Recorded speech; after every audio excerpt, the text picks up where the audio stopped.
and frustrated because I put blood, sweat, and tears in making sure we have enough food and supplies to get us through any disaster. But I never thought my dad would die from a scratch.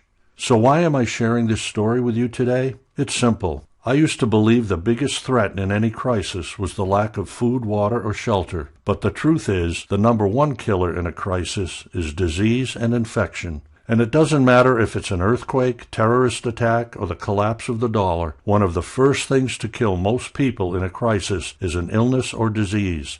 It took me years to get over what happened, and I needed answers. I talked to doctors and friends, and I researched for months. And here's some jaw-dropping facts I uncovered. Most Americans think our medical system is the same as other first-world countries, but in fact our medical system is a ticking bomb waiting to explode. The American College of Emergency Physicians, ACEP, rates our medical system with a D+, and in some states it only manages a startling F-.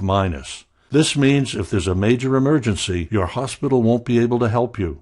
During Katrina, non-threatening illnesses turned deadly because of lack of supplies and medicine. Imagine what would happen if we faced a national disaster. Hospitals would be packed to the brim within hours, or even worse, closed down for good across the country. Minor conditions could turn deadly in days, even hours, without medical care, and the death toll would be astronomical. And you won't get life-saving medicine even if you tried, because pharmacies will shut down or get ransacked by addicts.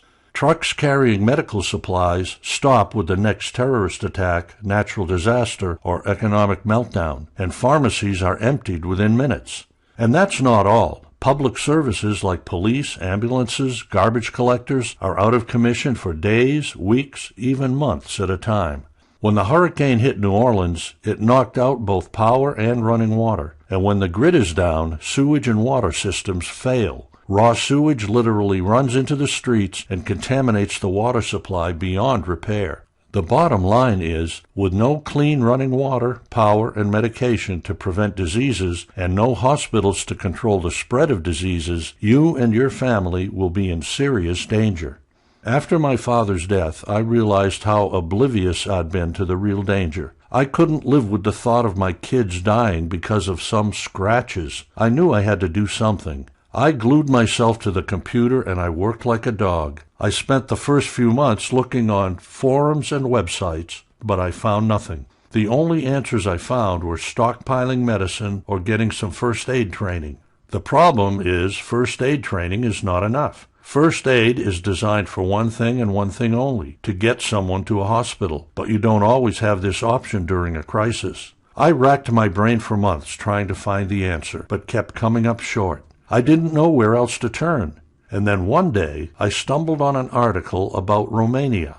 I finally realized the answer may lie in poor countries. Romania is a European Union country, but just barely. It's also one of the poorest countries in Europe, and poorer than many African states. Romania's entire national health budget is $2.6 billion, 2 times less than Johns Hopkins Hospital for a year, which makes it on par with many third-world countries. I discovered that very often Romanian doctors are forced to treat their patients only during daylight. Why? Because there isn't enough money to pay for power bills. And patients have access to only $811 worth of treatment, while a U.S. patient's life is worth more than $8,000. Yet people of all ages are saved every year with simple medical techniques and generic medication. And guess what? They stay alive and healthy. I realized the answer to my problems didn't lie in American medicine, but in third-world medical secrets. 2 years ago, I found a Romanian doctor willing to help me. His name was Radu Scurfu, and he's a general surgeon. But he's not your typical first-world doctor. Radu's a special kind of doctor who's seen both sides of the medical world. He lived and graduated from medical school in Romania, and he was trained outside the first-world comfort zone of unlimited supplies and technology, where need often exceeds want and where doctors are forced to pay out of their own pocket to get things like gauze or syringes to treat patients. And then he moved to work and live in Germany, one of the world's leaders in medicine, and he's seen the latest technology and medical techniques. When I asked him how they did things in Romania, and how did you manage to keep so many people alive without modern medicine